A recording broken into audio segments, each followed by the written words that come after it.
Go. Oh, tiny little pause, and then off we go. And there's 60 miles an hour. 4.41 seconds to 60 miles an hour. So you can add a tenth of that, 4.5.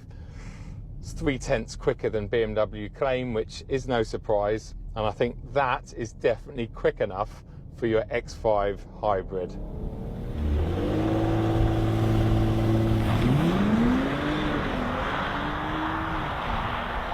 This car's been an absolute joy to live with, come rain or shine, and I'm really going to miss it when it goes back to BMW UK early tomorrow morning. I bang on about the state of our UK roads quite a lot on the channel, and for good reason. But you see, when you have the keys to an X5, which I've been lucky enough to have a couple of times this year, you almost forget about the state of the roads, and that's for two reasons. Number one, you have a really good commanding driving position, so you can look further down the road and hopefully spot that pothole.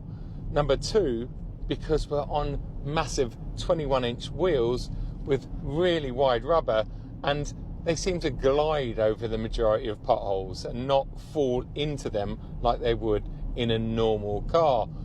So although I love my M3 and my M2 for that matter, I'm always going to miss the luxuries of cruising around in an X5, because it really does iron out the worst of surfaces and deal with everything very, very well.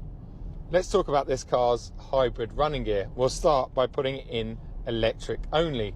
We've already talked about on the outside the fact that it has at least a 50-mile realistic tried and tested range, which is really, really impressive. That electric motor will give us 197 horsepower, and depending on where you look, either 280 newton meters or 450 newton meters. I couldn't get that clarified, but to me it feels like the latter. It feels like there's plenty of torque, and there's definitely enough go to keep up with the everyday flow of traffic.